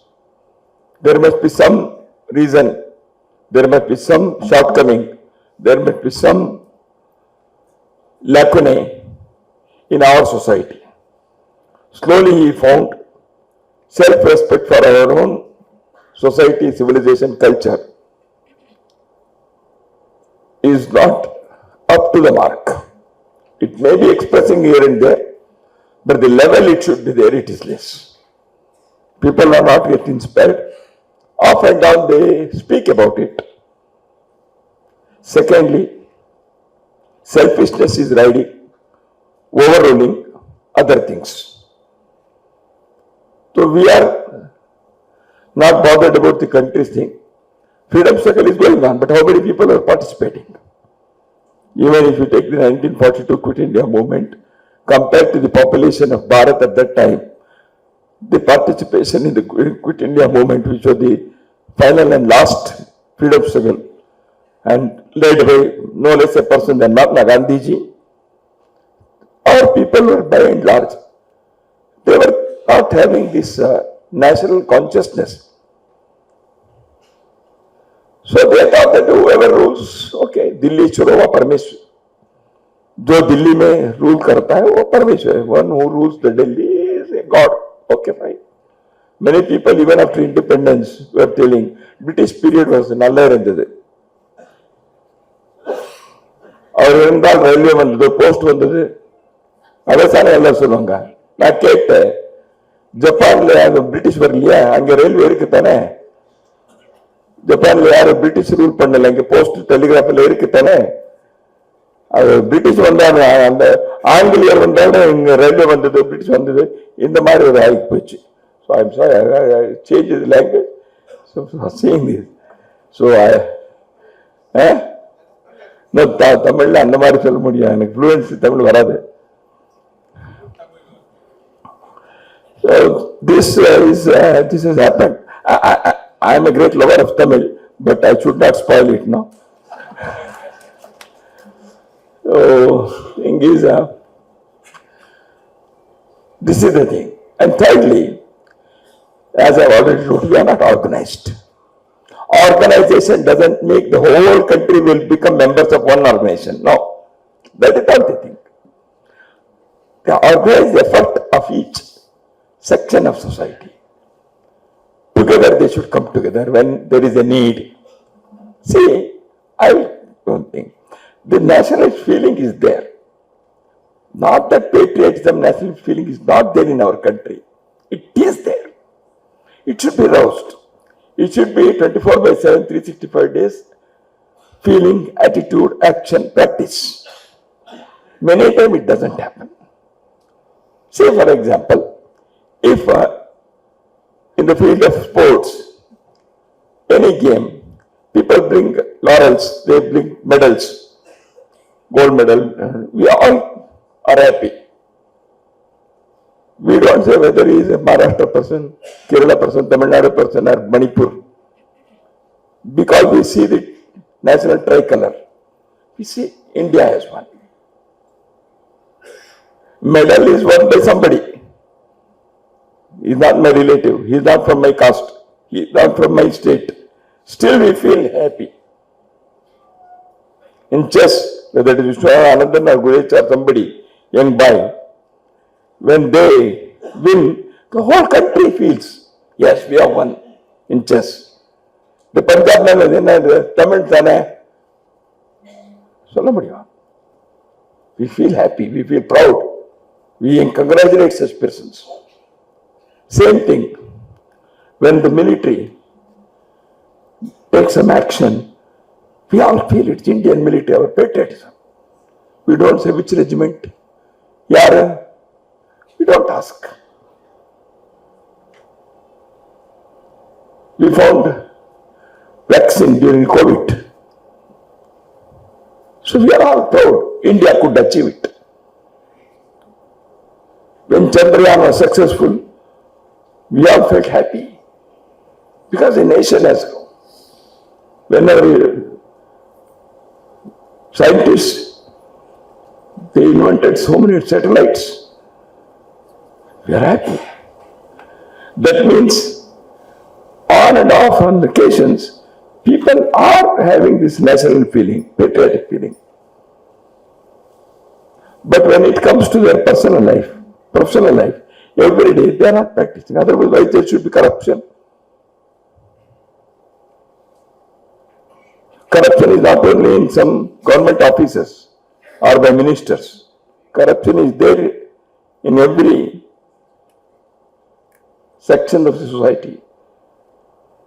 Corruption, it changes its face, that's all. Why it is there? Then we forget the nation. So then the selfishness comes. So we don't do our duty, hard work. Generally, Indian people are very intelligent, but they are lethargic, lazy fellows. Not that we don't have brains. We have brains, how not to work? Why? But Indians, when they tried, they have achieved great things. Our forefathers have shown that. The great civilization, culture in every part. I need not say about Tamilnadu. So many things. They have big temples. They have built ships. They introduced many things. Townships, ports, textiles, culture, art. In every walk of life of material world, our people have achieved so much. We are all proud of our forefathers who did it. Our forefathers have traveled across the sea to reach the remote corners of the world. And they have spread the culture. Our forefathers did not enslave anybody. They did not spoil or destroy any culture. They did not disturb any local people. On the other hand, they loved them, they embraced them. They introduced cultural values. No part of this world can ever say that India came here and ruled us. We were capable. Rajaraja Cholan went there. Anybody is accusing Rajaraja Cholan? Kambu went to Kampuchea today. In the name of Kambu, Cambodia is there. Even you go there, they welcome you. Ayodhya, Sri Ramachandran, he came. He fought against Ravana for purpose, not only liberating his wife, to establish Dharma. 4 brothers were there. He could have asked any one of them to rule Lanka. But Ram said, no, it is not mine thing to rule over here. He asked Vibhishana to take over and he went back. That is the culture of this land. We are not here to take some country for our purposes. Today you are seeing in the world what is happening. Somebody announces every morning some new place belongs to him. And people are working. Wherever there is oil, there is a war. Wherever there is some mineral, there is a war. Wherever there is, what is this? So how you can make Osodeva Kutumbakam, Aroville, etc. We have to see. So this country has a message. Bharat has to live up to that message before spreading it. We have said one people, one earth, one family, one future. Fine. Within Bharat, are we one family? So this organized unity is required. How to achieve that? We have to sacrifice certain things. We have to adopt certain things. As a nation, as a society. And we should be aware of certain things. So we have to give up certain things, old habits of thinking a people in the name of caste. On பேர் சொன்னா நான் எந்த caste சொல்லுவேன். We are not going out of that. Election is doing much damage because election is fought in the name of caste. Parties are formed in the name of caste. Every election comes, the media people publish in the caste, the vote in the constituency irukku. Sakidane? Why? Because they are saying you should give ticket to such candidate, then only you can win. Otherwise, there is no obligation for a media, a newspaper to publish the caste combination of a constituency. Is it a constitutional requirement? No. But you want to see that is. So I'm not telling that media, this is happening in the society, whether it is media or in university, whether in politics or in some other cooperative society, whether it is in the village or in a town. This is the problem with our society. Caste is not bad, caste feeling is bad. See, everybody has taken birth in some caste, okay. But the problem is that we are not leaving the caste and accepting higher thing. That is the problem. The caste is so deep rooted that even after changing the religion, if somebody Hindu becomes a Christian or a Muslim, he will say, now the Nada are Christian. Why? With that jati povadu, religion change maita. Jati is still there. And within that, again the jati. It is so deep. So as I said, we have to slowly forget it, give it up. Because it has, if at all it has done any good, it has done already over. I don't know whether it has done good or not. But this feeling is ruining us now, today. If it has helped us today for unity, we shall accept, but it is not happening, unfortunately. Varna and caste are not one and the same. Varna is different, caste is different. I will not go into that debate today, but everybody knows it. Likewise, there are certain things. This, that is, I said, laziness, working together, team spirit. Dr. Abdul Kalam has written a book called Ignited Minds. He has explained how the scientists, because of team spirit, they could achieve. The team spirit in our society, if there is a perfect team spirit in a game, any game for that matter, cricket, let us say, so the team spirit will definitely bring results, victory. So society should work in small teams everywhere. This is not there. We, as a society, caste is a better team, not this. So wherever we have overcome, there better results are there. In any walk of life, even in Vyaparam. So that is another thing. Third thing is, for our nation, we are competing with the whole world.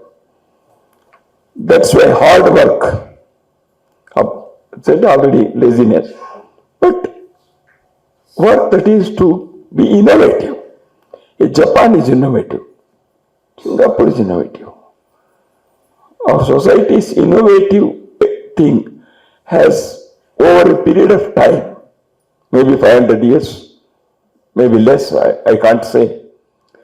But this innovativeness has to be encouraged. It should be supported. Because in the new world order, these things are very much necessary to live as a prosperous society. But as a culture cultural society. Diversity should be accepted. Sustainability is required because the environment today, what we are having, has provided so much. But because man is a greedy person, so we want more and more. More and more can come from nature. Because we think it is endless resource. It is not so. It cannot be endless resource. So we have to behave with nature very judiciously, with restraint. If we do not behave with nature, that is why our people are telling worshipping nature. Means we have to behave with nature in a sustainable way. Our rivers are polluted. The rivers of olden times have become drainages. மெட்ராஸ்ல சென்னையில் Cooum river என்ன இருக்கு? River இருக்காங்க, அது big drainage. And everything is smell around that, and more mosquitoes. Why we have done this? Greedy. Government is responsible, society is responsible, we are all responsible. I am not excluding myself, we are all responsible. So every drop of water should be saved. Jungle should be saved. But the modern life, because of the technology, because of the lifestyle, we cannot live without natural resource. Because we want more and more facilities and more happiness, and happiness can be found only by worldly things. We want highways, we want airports, we want bullet trains, we want flyovers, we want metro trains, every city.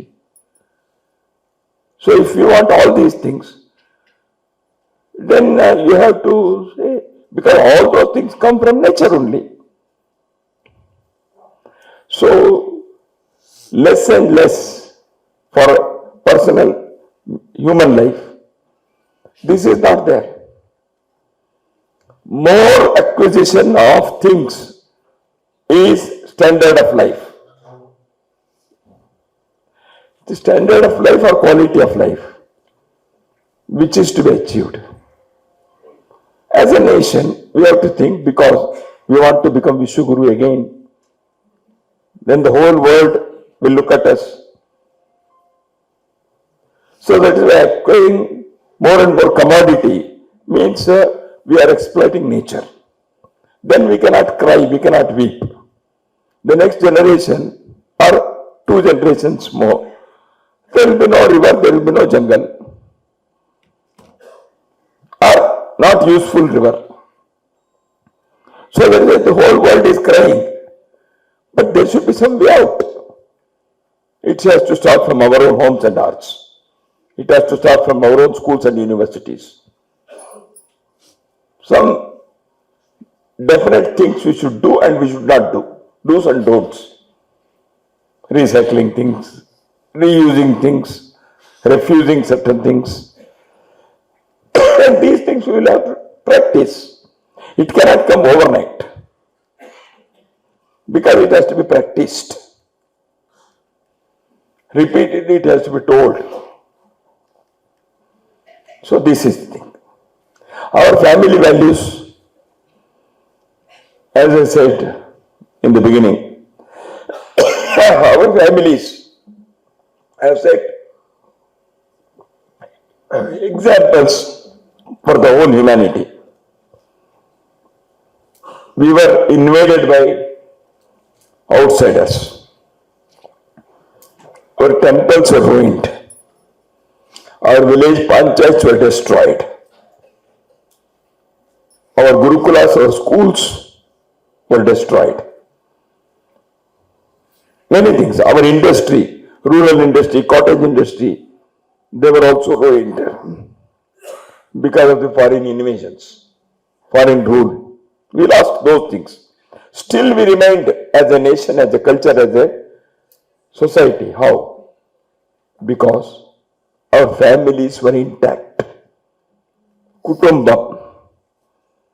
Nammellar forefathers we should always be grateful, because in spite of those hardships and difficult times, they retained their families and family values. Every generation taught to the next generation how to make pottery, how to have the carpentry, how to carve the stone, how to weave the clothes, how to read the books. Every family did it. And that is why we lived as a nation, as a society. Family values lived. I did not explain what are the values of life to this gathering. But those values were not just lived because of somebody taught in the schools and colleges. The values in the families.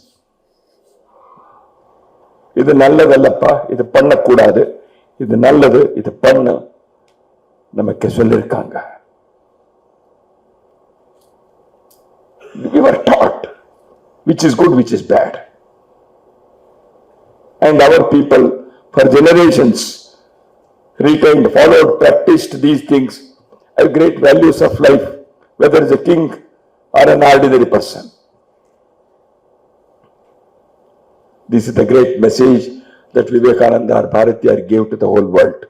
This is Bharat.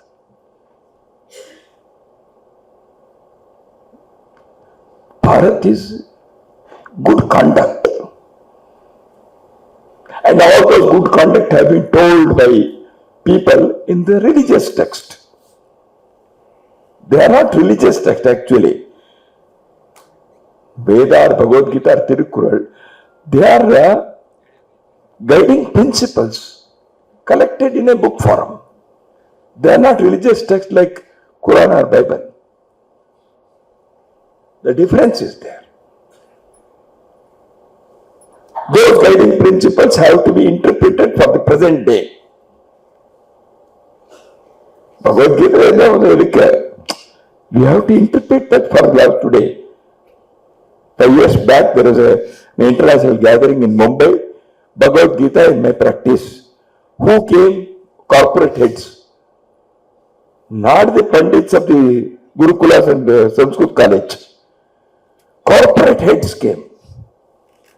They said the Bhagavad Gita management, Bhagavad Gita daily, Bhagavad Gita this, Bhagavad Gita that, Bhagavad Gita doesn't make you greedy. Then they said Dharmanomics, then they said Karma Capital. All these things from the Bhagavad Gita. How a social worker can be a better worker by Bhagavad Gita, how a sportsman can become a better person. That's what Arjuna, how he was shivering, but because of some, again he came. So all these great lessons can be learned by our texts. They are made for all times, for all people, not for one religion. This has to be told. That is the Swa of Bharat. Bharat's self-food is on this. We should interpret it for modern times. If we are lacking as a society in something because of caste feeling, untouchability, laziness, or without the team spirit, lacking of team spirit, we should correct ourselves. Why great men and women have repeatedly told us, do this, do that. We do it. Even during, I said, at the time of victory of the army or the sports, we feel one. I will tell you, even in sufferings, we have done it. Recently, COVID and Corona. During COVID, many people who were migrant laborers, they went from western part of the country to the eastern part of the country. Mumbai, Ahmedabad, Pune, Hyderabad and Bangalore, etc., Chennai. Many people, because they came from very poor families of Bihar, Jharkhand, Orissa, Uttar Pradesh, etc. Lakhs of people are going by road. walking. Lockdown was there. No vehicle, no transport, nothing. People walking across the street. Nobody looted any shop, any house, any field. Not a single incident. Nobody. Nowhere army was called or the police lathi charge was there. For the migrant laborers, lathi charge was the police vehicle lathi charge because in the towns lockdown period some disciplines were there, people are not following. That is a different thing. I am telling about the migrant laborers who are poor people working 18 hours a day in those cities. They were walking to go back to their villages. Food was provided by society. Water was given by the people across the road who were local people. They gave chappals and shoes for those people who were walking. They gave milk for the children who were carried. This is our society.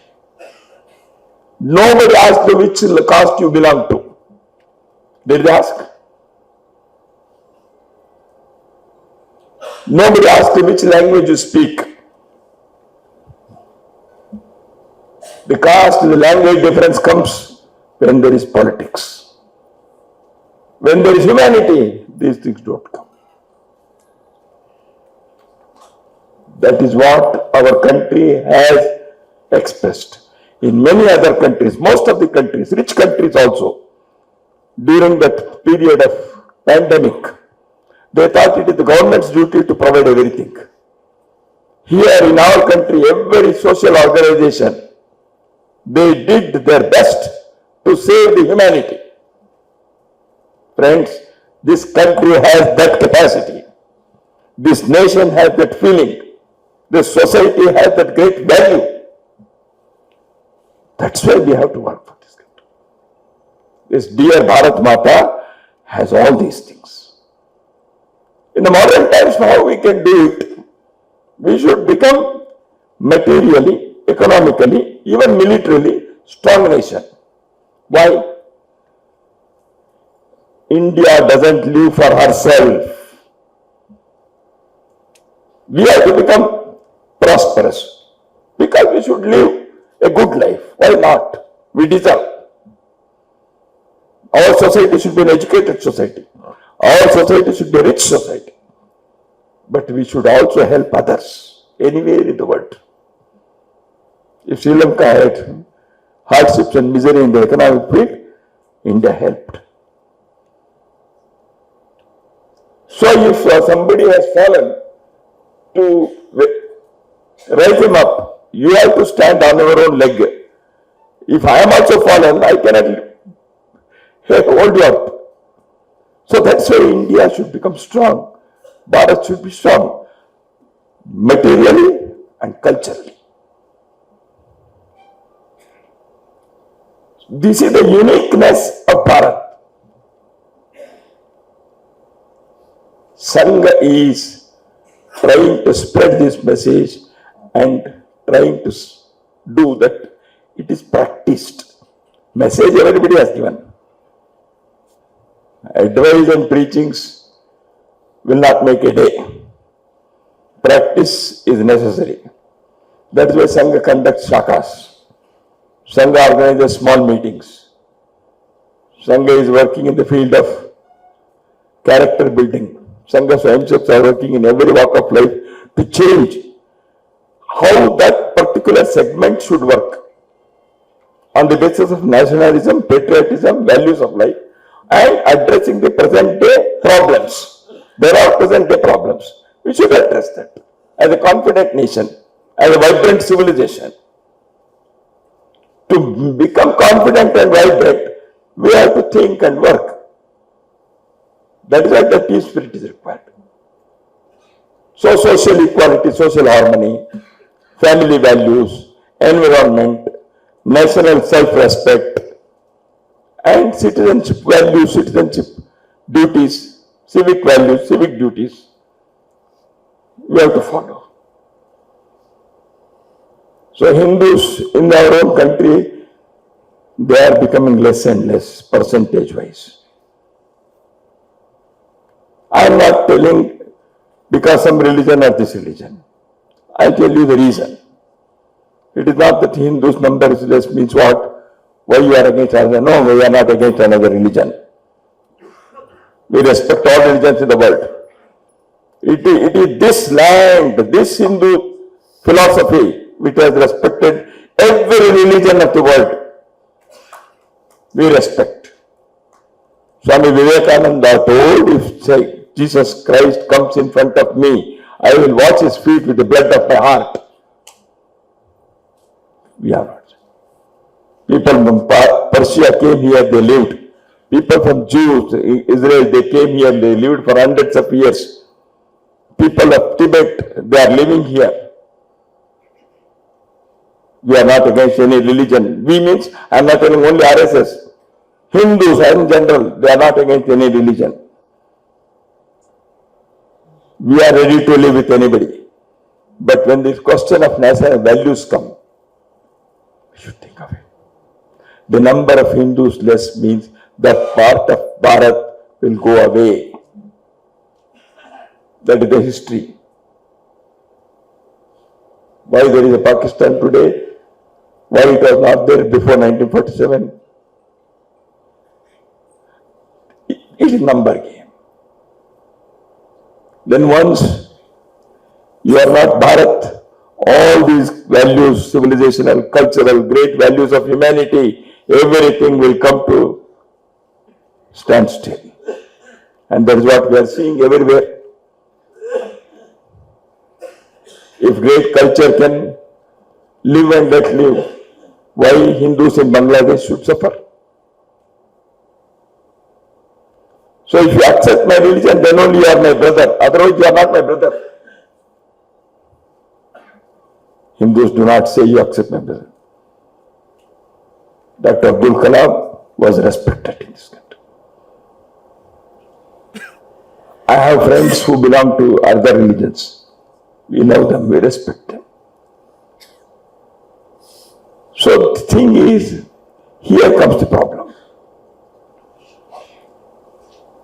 That's why RSS is also having dialogue with heads of other religions.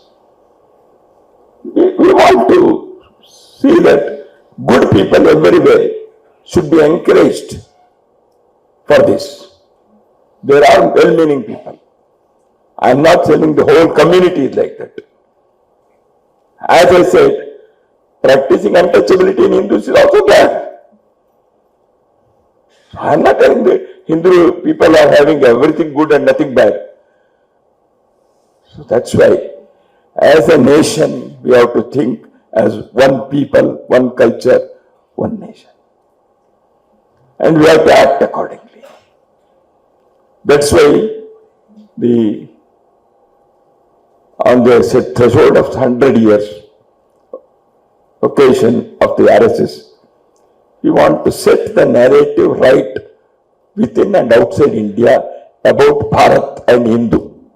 The wrong narrative has done much damage, either about India or about Hindu. The right narrative has to go. What we are. Second is these 5 areas where we want to bring social transformation. That is social equality and harmony, no differences on the basis of birth or caste or etc. Family values, environmental awareness and practice, Bharat self-respect and civic duties. These 5 we have termed as social transformation points. There can be many more. First step. And the third thing is organizing the well-meaning good people in society. That is the power of good, they say in English. Power of good. The good people, if they are united, it becomes powerful. Unfortunately, bad people are united. They mutually help because selfishness works. Good people are not having selfishness. They are unselfish, but they don't come together. many a time. There is the power of good, means we should mutually cooperate. Network, we can work in our own field. We all should work in our own field, nothing wrong. Everybody need not dissolve their organization and become one organization, not possible. But networking, cooperating is possible. This Sajjan Shakti, the power of good, should think of narrative, should think of social change, should practice it. Bharat is rising. We are really fortunate for three things. One, we have taken birth in Bharat. That is our fortune. Second, we are having good education and life. Unfortunately, many people don't have in this country. People who are sitting here, we have the opportunity of education and some better life than others. Our fortune. And third, we are active. We have many years in life to make Bharat great, to live in a great Bharat. Namaskar.